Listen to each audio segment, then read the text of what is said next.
UP में BJP कार्यकर्ताओं और पदाधिकारियों को 2022 के लिए जीत का मंत्र देने के बाद केंद्रीय गृह मंत्री अमित शाह देवभूमि पहुंचे, जहां पर उनका सीएम धामी समेत तमाम दिग्गज नेताओं ने स्वागत किया।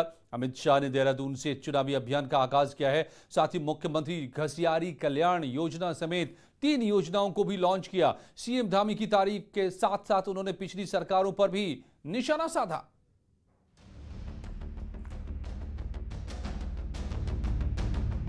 यूपी में बीजेपी कार्यकर्ताओं को जीत का मंत्र देने के बाद देवभूमि पहुंचे अमित शाह। देहरादून में बीजेपी पदाधिकारियों और कार्यकर्ताओं को संबोधित किया। अमित शाह ने कार्यकर्ताओं को दिया जीत का मंत्र। ये देवभूमि का, ये वीर भूमि उत्तराखंड की रचना करने का काम श्रद्धेय अटल बिहारी वाजपेयी जी ने किया। न जाने कितने युवा ये आंदोलन करते करते मांग पर, उत्तराखंड की मांग पर शहीद हो गए। उत्तराखंड के युवाओं पर गोली किसने चलाई थी, जरा याद करिएगा। और मैं गत चुनाव में आया था, मैंने कहा था अटल जी ने उत्तराखंड को बनाया है, मोदी जी इसको संवारेंगे। और आज 4.5 साल के बाद आया हूं, उत्तराखंड का चौमुखी विकास करेंगे। अमित शाह ने की सीएम धामी की तारीफ। अभी भी उत्तराखंड में जो कुछ भी काम बच गया है, हमारे युवा मुख्यमंत्री भाई पुष्कर सिंह धामी के नेतृत्व में इसको समाप्त करने के लिए भारतीय जनता पार्टी प्रतिबद्ध है मित्रों। और इस वादे से हम कभी पीछे मुड़कर देख नहीं सकते। सीएम धामी ने कहा, पिछली सरकारों ने सिर्फ घोषणाएं की, हमने काम करके दिखाया। पहले की सरकारों में बड़ी बड़ी बातें होती थी, बड़ी बड़ी घोषणाएं होती थी, हजारों की संख्या में घोषणाएं होती थी। आप सब जानते हैं 2017 से पहले जो सरकार थी, हमारी सरकार में जितनी भी घोषणाएं हुई है उन सब के शासनादेश निकले हैं। क्या है शाह का मिशन उत्तराखंड?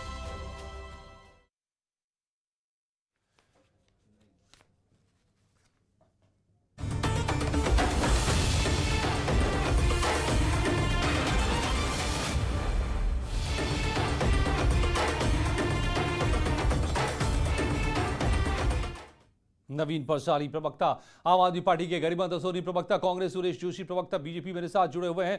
गरिमा दसोनी जी, सबसे पहले तो कांग्रेस केवल वादे करती रही है। कांग्रेस जहां पर हाईवे पर नमाज पढ़े जाते थे, शुक्रवार को छुट्टी देने की कोशिश भी थी, गोलियां चलाई थी आंदोलनकारियों पर, तमाम बातें आज बता दी अमित शाह जी ने।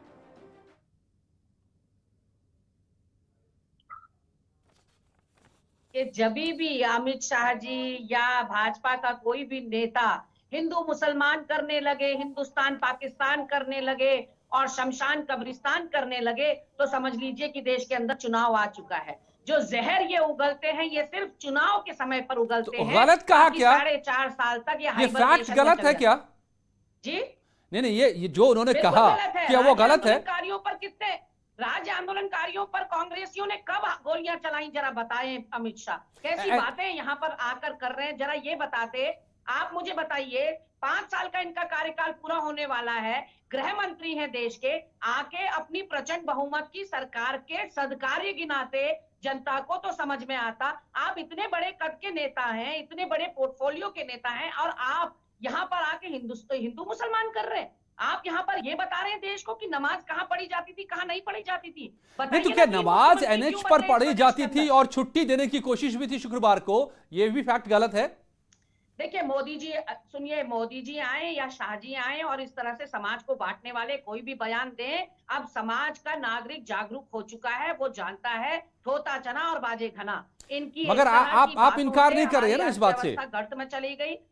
आप इनकार तो नहीं कर रहे हैं ना? बिल्कुल मैं इनकार करती हूँ इन सारी बातों हाईवे पर नमाज वाली किसी भी बात को मैं एंडोर्स नहीं करती। सुरेश जोशी जी, और मुझे शर्म आती है कि मेरे देश का गृह मंत्री इतने निचले स्तर की बात करता है। सुरेश जोशी,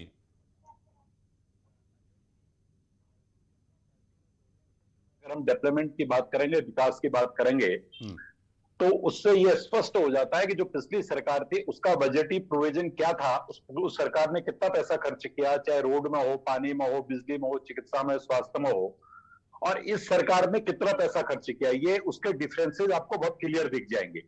अब जहां तक बात आ रही है कि माननीय गृह मंत्री जी ने क्या कहा, प्रश्न ये खड़ा होता है कि 2 दिन पहले अगर त्रिपुरा के अंदर एक समाज को लेकर के कोई घटना घटती है तो राहुल जी इतनी जल्दी एक्शन में आ जाते हैं, ट्वीट कर लेते हैं।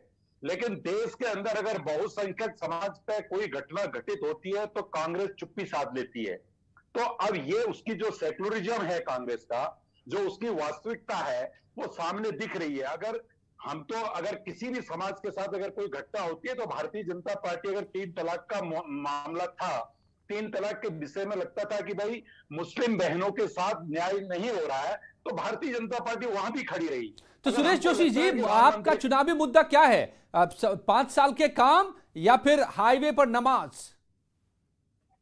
देखिए, पहली बात तो मैं बताऊं कि निश्चित तौर पर किसी भी सरकार का, अजय जी, उसके अपने कार्यकाल का काम तो होता ही होता है, लेकिन उसके बाद जो भारतीय जनता पार्टी की आइडियोलॉजी है, अगर आपने 75 वर्षों तक इस देश के बहुसंख्यक समाज को दबा के रखा है और कुछ समाज के लोगों को, जो मुट्ठी भर लोग हैं, उसको वोट बैंक बना करके आगे चला है, तो भारतीय जनता पार्टी इस तुष्टीकरण की नीति को किसी भी सूरत पर पसंद नहीं करेगी। इस देश के जो नागरिकों का अधिकार है और इस देश के बहुसंख्यक आबादी का जो अधिकार है, अगर हम राम की बात करते हैं, अगर हम कृष्ण की बात करते हैं, हम काशी की बात करते हैं, हम अयोध्या की बात करते हैं, तो हम करते रहेंगे, आगे भी इस बात को करते रहेंगे, क्योंकि ये इस देश की परंपरा है, संस्कृति है। बहुसंख्यक समाज की भावनाओं का आदर करना किसी भी पॉलिटिकल पार्टी का धर्म और कर्तव्य है। नवीन मैं ये पूछना चाहता हूं, नहीं, एक मिनट मैं अपनी बात पूरी कर दूं। अजय जी, मैं सिर्फ इतना कहना चाहता हूं, ये कह रहे हैं कि चुनाव आते हैं तो तब जो है कि मंदिर और मस्जिद की बात होती है।